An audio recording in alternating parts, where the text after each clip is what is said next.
A mother in Lewiston was thrown into a really scary situation when her 2-year-old son turned a different color as she was driving on the 190 towards Niagara Falls. Yeah, can you imagine? 2 on Your Side's Danielle Church shows us how that mother was able to get through all of it with the help of a Western New Yorker's act of kindness.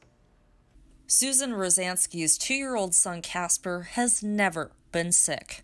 But last Thursday, something was off. He was running a really high fever, so I threw him in the car, driving on my way up to urgent care. As soon as I pull onto the thruway, I noticed in my rearview mirror that his face was, down a little bit, and his face was like a purple. It's why she went into panic mode.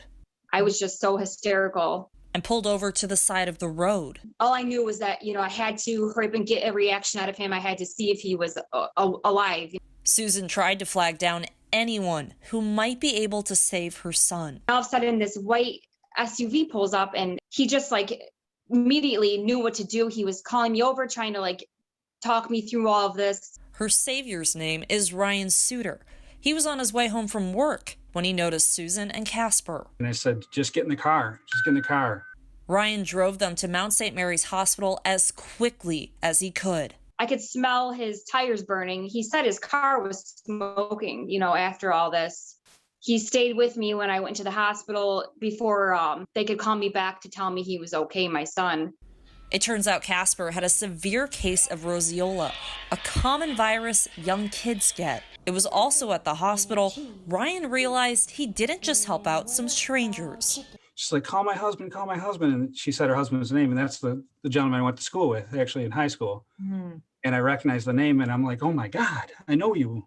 But stranger or not, what mattered is that Ryan just saved Casper's life, a debt Susan could never repay.